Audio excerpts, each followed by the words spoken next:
Montana Television Network. This is the noon news from Montana's news leader.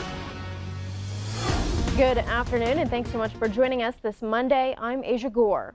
Survivors of the shooting at Marjory Stoneman Douglas High School in Parkland, Florida, are pushing for stricter gun control, and President Trump says he's ready to listen. CBS's Aja Zhang has more. This isn't just a mental health issue. He wouldn't have harmed that many students with a knife. The survivors of the school shooting in Parkland, Florida are speaking out and demanding changes to the nation's gun laws. The fact that we even have to do this is appalling. Our job is to go to school, learn, and not take a bullet. About 100 students from Marjory Stoneman Douglas High School are planning to visit the state capitol in Tallahassee Wednesday, and they say they're organizing a nationwide march next month as part of their hashtag Never Again movement. The response from our students who are still around and still able to talk, they're taking that opportunity. They're empowered.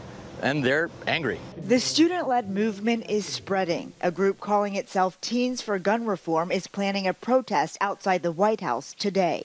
The White House says President Trump will host 2 listening sessions on school safety this week.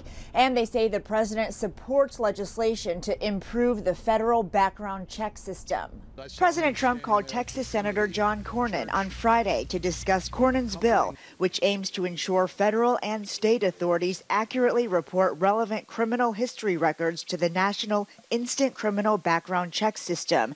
There is bipartisan support to pass the bill. That is the first thing of multiple things that need to be done. That bill was introduced after a mass shooting last November in a small Texas church that left 26 people dead. Aja Zhang, CBS News, the White House. Other gun control measures such as bans on bump stocks, which was introduced after the Las Vegas massacre, has gone nowhere in Congress. Meanwhile, investigators are back on the scene of a Billings foundry where a massive fire broke out late last night. Crews responded to Billings Bronze on North 12th Street around 10 p.m. Sunday. The extreme cold created extra challenges for fire crews. No one was inside the building when the fire broke out and no injuries reported. Fire officials say the building sustained extensive damage, but a dollar figure has yet to be determined. For close to 30 years, the business has cast bronze pieces for local and international artists. Search and rescue teams in Flathead County are looking for a skier missing near Big Mountain. The sheriff's office received a report Saturday that a skier did not return from a backcountry excursion. The man was skiing alone and out of boundaries on a backcountry trail. Initially, North Valley Search and Rescue was active through early Sunday morning. Flathead Search and Rescue joined on Sunday, but weather conditions are making the effort difficult. An avalanche warning is in effect for the west central Montana backcountry. The West Central Montana Avalanche Center reports travel in and around avalanche terrain is not recommended, and large human-triggered avalanches are likely. This danger rating does not apply to operating ski areas and is the sole responsibility of the U.S. Forest Service. Another boom in flu activity confirmed in the latest Montana influenza report. 859 new cases were reported from 42 counties, bringing the total patients this season to over 5,100. At least one case of influenza has been reported from all counties in Montana. The illness has led to 557 hospitalizations and 24 deaths.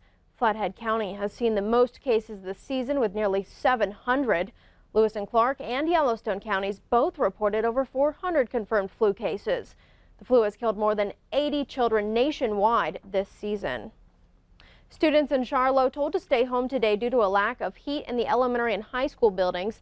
The district made the announcement on Facebook after first posting a 2-hour delay. Well, in other news, what would it take for you to jump into icy waters on a weather day like today? Well, dozens of people gathered in Bozeman Saturday to donate money before taking the plunge. 100% of the funds raised benefit the Montana Special Olympics. 60% stays in the Bozeman area. Now, the top plunger raised $5,200. The top plunging team raised over $13,000. Montana Television Network partnered with the Montana Community Foundation to bring relief to those affected by the 2017 wildfire season. MTN's Margaret DeMarco met with one Cascade County department that will benefit from your generosity. It was a tough one on us, all the departments in this county. We were running pretty hard all summer long. Sand Coulee Volunteer Fire Chief Blake Brawley says the department fought fires locally and also helped around the state.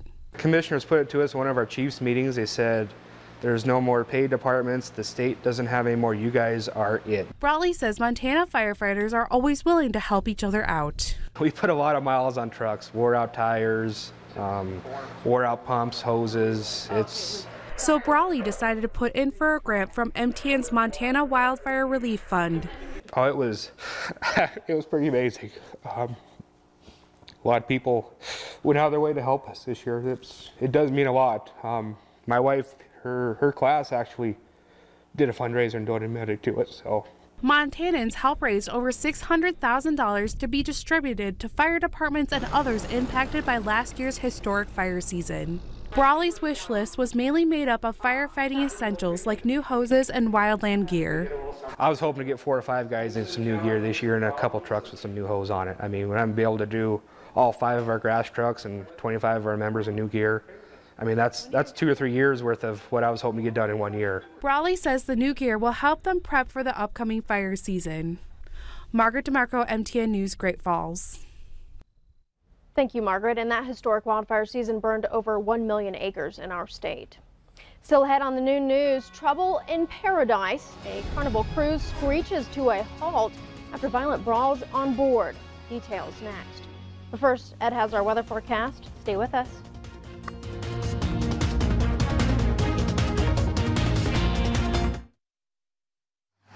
You're watching MTN News with Aja Goare. Storm Tracker weather with Ed McIntosh and farm and ranch news from the Northern Egg Network. This is the news.